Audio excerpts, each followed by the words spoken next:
Welcome to Mama Julie's house, our first episode.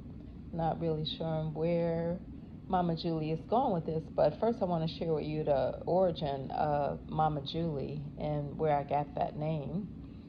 I was lovingly adorned with that name at a spiritual retreat hosted by my queen sister daughter, Khadijah Stewart Cooper, and it stuck. All the sisters, young ladies, daughters, queens started calling me Mama Julie. And so it's really an honor to hold that name. And when I thought about what it meant, Mama definitely means a wise, mature woman. And my name, Julie, means youthful. That's one of the meanings of the name Julie. And so I would like to feel like I am a wise, mature, youthful woman. And in that, it is my responsibility to pour and receive from those younger than me. And ironically, for our first episode, I have my 7-year-old granddaughter here. And I just want to take a moment to have her introduce herself. Give them your name and your age. Hi, my name is Amory Woods, and I am 7 years old. Okay. Tell us a little bit about you, Amory. So, I I have a lot of pets, and I really like animals, and right now we're just going to talk about things that we were talking about on the way to the lake. Thank you. Thank you, Anne-Marie.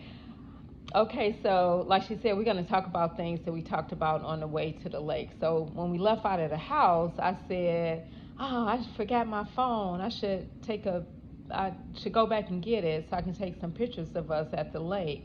And I was like, oh, forget it. You don't have to have pictures for everything. And then what was it you said to me, Anne-Marie? You can take pictures with your eyes and your memory. And I just felt like that was just so profound in this digital age. What she was saying to me is, look around, be present, remember the moment. And so when you're present and remember the moment, you are making memories and taking pictures that can always be etched in your memory. And so for me, I just felt that was a simple but profound statement and a reminder just to stay in the now, because that's all that we really have. And so I was just grateful for that little nudge. And so we were walking, and like Anne-Marie said, she loves animals and she's knowledgeable about so many species of animals and bugs and things like that. And so we had got on the topic of beetles, fireflies, how bees, scorpions, and how bees mate. And so I want Anne-Marie just to talk a little bit about what she mentioned about the fireflies. So I mentioned that the females stay on the ground, but the males fly up and glow to attract the females. And one of the things that she liked and was really surprised from was that I said you can glow with, what was it? You said passion. Passion. Like, you can be kind, you can like stuff. Like, I said that I like math, but I don't like math. But I like science, and I like biology. And that's what I've been focusing on in my life for years. So okay. I want to focus on that when I'm an adult, too. Okay. And so when I asked Anne-Marie what does she mean, she said they glow with passion. I was like, well, what does passion mean for you? And she said just that, being kind, having liking kind of the same things. You said that. But mostly liking stuff. Yeah, but liking things. And so I like her take on passion. And I really didn't know anything about this scorpion dance. Can you talk to us about that, Anne-Marie? Okay. So this is actually kind of weird. So scorpions, when they would mate, the male would hold the jaws or like pinchers of the female from chomping the male, killing the male. So they would have an everlasting dance, maybe like wiggling their arms on each other, kind of like moving their arms, and then the other pair moves their arms to, like, the male or like goes first or the female goes first. But they have a dance for hours or even days. And after the dance, the female eats the male, and the babies might have actually been alive. Maybe. Why do you feel she eats the male after the dance? Or why is it that she eats the male after the dance? Not what you feel. What do you know about that? I learned that from like a show, but like you need to collect knowledge from resources. Even if you don't know it, you need to still try to collect all the knowledge that you know until the end of your life. Absolutely. So be a lifelong learner. Okay. Mm-hmm. I totally agree with that. But my question was, do you know why she eats the male when they're done with the dance? Maybe they just need to. Maybe like life just needs to be done after that. Okay. Maybe they finished the life's purpose of a bug. Okay. They finish the life purpose of a bug, of a scorpion. Life just needs to be done. I like that. Okay. Now tell me, or tell the audience what you had told me about the bees and how they mate. Okay, this is actually weird too. A lot of bugs are weird. So bees. So the bees do whatever, and the female rips some tissue and something else out of the male's body and might put it into their body. And that's how they What does he do? make babies? Yeah. And then you told me something else. What happens to the male? It dies. Why does it die? Maybe it's the same thing with the scorpion. Life done. Life is done. Life's purpose.